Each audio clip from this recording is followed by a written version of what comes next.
गंगी का 70वां साल था, पर वो 3 साल से विधवा थी और जानती थी कि मैं विधवा हूँ। मेरे लिए संसार के सुखों के द्वार बंद हैं। फिर वो क्यों रोए और क्यों कल्पे। मेले से सभी लोग तो मिठाई के दोने और फूलों के हार लेकर नहीं लौटते। कितनों ही का तो मेले की सजी दुकानों और उन पर खड़े नर नारी देखकर ही मनोरंजन हो जाता है। गंगी खाती पीती थी, हंसती बोलती थी। किसी ने उसे मुंह लटकाए अपने भाग्य को रोते नहीं देखा। घड़ी रात को उठकर गोबर निकालकर गाय बैलों को सानी देना, फिर उपले पाथना उसका नित्य का नियम था। तब वह अपने भैया को गाय दुहाने के लिए जगाती थी, फिर कुएं से पानी लाती। चौके का धंधा शुरू हो जाता। गांव की भापचें उससे हंसी करती, पर एक विशेष प्रकार की हंसी छोड़कर। सहेलियां ससुराल से आकर उससे सारी कथा कहती, पर एक विशेष प्रसंग बचाकर। सभी उसके वैधव्य का आदर करते थे। जिस छोटे से अपराध के लिए उसकी भावज पर घुड़कियां पड़ती, उसकी माँ को गालियां मिलती, उसके भाई पर मार पड़ती, उसके लिए बहुत क्षम्य था। जिसे ईश्वर ने मारा है उसे क्या कोई मारे। जो बातें उसके लिए वर्जित थीं, उनकी ओर उसका मन ही ना जाता था। उसके लिए उसका अस्तित्व ही ना था। जवानी के इस उमड़े हुए सागर में मतवाली लहरें ना थीं, डरावनी गरज ना थी, अचल शांति का साम्राज्य था। होली आई, सबने गुलाबी साड़ियां पहनी। गंगी की साड़ी नारंगी गई। माँ ने पूछा, बेटी तेरी साड़ी भी रंग दूं?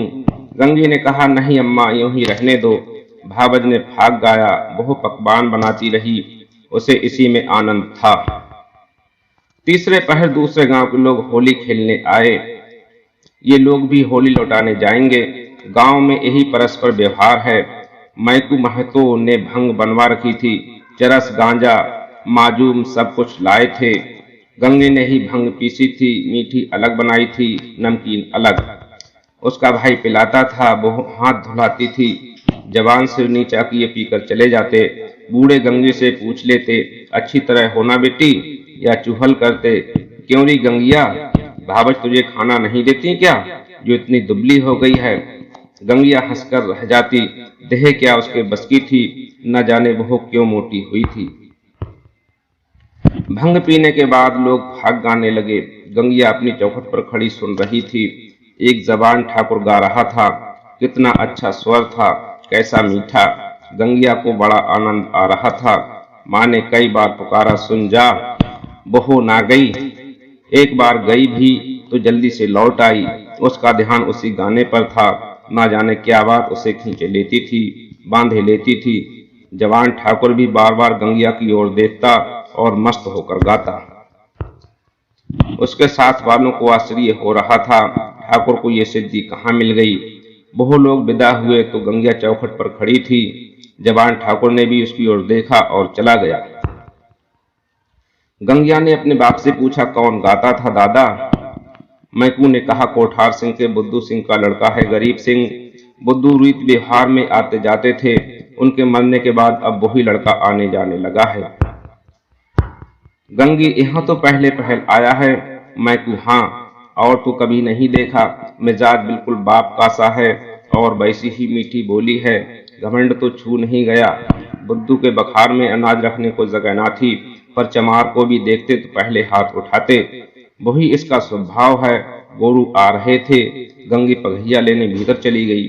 वही स्वर उसके कानों में गूंज रहा था। कई महीने गुजर गए। एक दिन गंगी गोबर पाथ रही थी। सहसा उसने देखा, वही ठाकुर सिर झुकाए द्वार पर से चला जा रहा है। वो गोबर छोड़कर उठ खड़ी हुई। घर में कोई मर्द ना था, सब बाहर चले गए थे।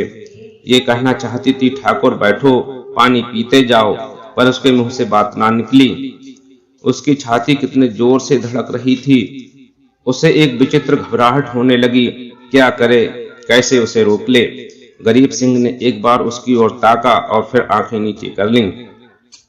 उस दृष्टि में क्या बात थी कि गंगी के रोए खड़े हो गए। वो दौड़ी घर में गई और माँ से बोली, अम्मा, वो ठाकुर जा रहे हैं गरीब सिंह। माँ ने कहा, किसी काम से आए होंगे। गंगी बाहर गई तो ठाकुर चला गया था। वो फिर गोबर पाथने लगी, पर उपले टूट टूट जाते थे। आप ही हाथ बंद हो जाते, मगर फिर चौंक कर पाथने लगती। जैसे कहीं दूर से उसके कानों में आवाज आ रही हो। वही दृष्टि आंखों के सामने थी। उसमें क्या जादू था, क्या मोहिनी थी। उसने अपनी मूक भाषा में कुछ कहा, गंगी ने भी कुछ सुना। क्या कहा ये वो ना जानती, पर उसकी दृष्टि उसकी आंखों में बसी हुई थी। रात को लेटी तब भी वही दृष्टि सामने थी, स्वप्न में भी वही दृष्टि दिखाई दी। फिर कई महीने गुजर गए। एक दिन संध्या समय मैकू द्वार पर बैठे सन काट रहे थे और गंगी बैलों को सानी चला रही थी कि सहसा चिल्ला उठी, दादा दादा ठाकुर। मैकू ने सिर उठाया तो द्वार पर गरीब सिंह चला आ रहा था। राम राम हुआ। मैकू ने पूछा, कहाँ गरीब सिंह, पानी तो पीते जाओ। गरीब आकर एक माची पर बैठ गया। उसका चेहरा उतरा हुआ था, कुछ बहुत बीमार सा जान पड़ता था। मैकू ने कहा, कुछ बीमार थे क्या? गरीब, नहीं तो दादा।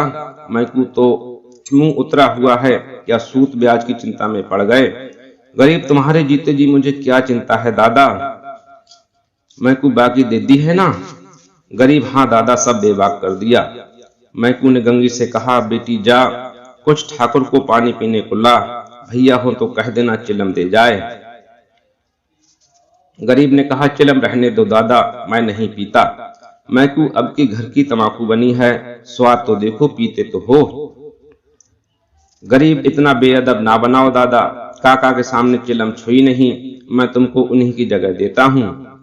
ये कहते कहते उसकी आंखें भर आईं। मैकू का हृदय भी गदगद हो उठा।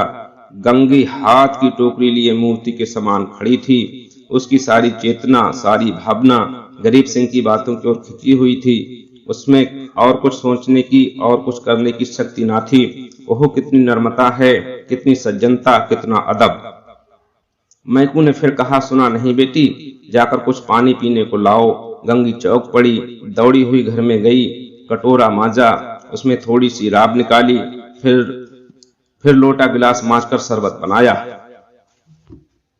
माँ ने पूछा, कौन आया है गंगिया? गंगी, बहू है ठाकुर गरीब सिंह, दूध तो नहीं है, अम्मा रस में मिला देती। माँ, है क्यों नहीं, हाड़ी में देख। गंगी ने सारी मलाई उतार कर रस में मिला दी और लोटा गिलास लिए बाहर निकली। ठाकुर ने उसकी ओर देखा। गंगी ने सिर झुका लिया। ये संकोच उसमें कहां से आ गया? ठाकुर ने रस लिया और राम राम करके चला गया। मैकू बोला, कितना दुबला हो गया है, गंगी बीमार है क्या? मैकू, चिंता है और क्या, अकेला आदमी है, इतनी बड़ी गृहस्थी क्या करे। गंगी को रात भर नींद नहीं आई। उन्हें कौन सी चिंता है, दादा से कुछ कहा भी तो नहीं, क्यों इतने सपचाते हैं, चेहरा कैसा पीला पड़ गया है। सवेरे गंगी ने माँ से कहा, गरीब सिंह अब की बहुत दुबले हो गए हैं अम्मा। माँ, अब वो बेफिक्री कहाँ है बेटी, बाप के जमाने में खाते थे और खेलते थे, अब तो गृहस्थी का जंजाल सिर पर है। गंगी को इस बात से संतोष ना हुआ। बाहर जाकर मैकू से बोली, दादा तुमने गरीब सिंह को समझा नहीं दिया, क्यों इतनी चिंता करते हो? मैकू ने आंखें फाड़ कर देखा और कहा, जा अपना काम कर। गंगी पर मानो वज्रपात हो गया। बहुत कठोर उत्तर और दादा के मुंह से। हाय, दादा को भी उनका ध्यान नहीं, कोई उसका मित्र नहीं, उन्हें कौन समझाए। अब की बहू आएंगे तो मैं खुद उन्हें समझाऊंगी। गंगी रोज सोचती बहू आते होंगे, पर ठाकुर ना आए। फिर होली आई, फिर गांव में फाग होने लगा। रमणियों ने फिर गुलाबी साड़ियां पहनी, फिर रंग घोला गया। मैकू ने भंग, चरस, गांजा मंगवाया। गंगी ने फिर मीठी और नमकीन भंग बनाई। द्वार पर टाट बिछ गया। व्यापारी लोग आने लगे, मगर कोठार से कोई नहीं आया।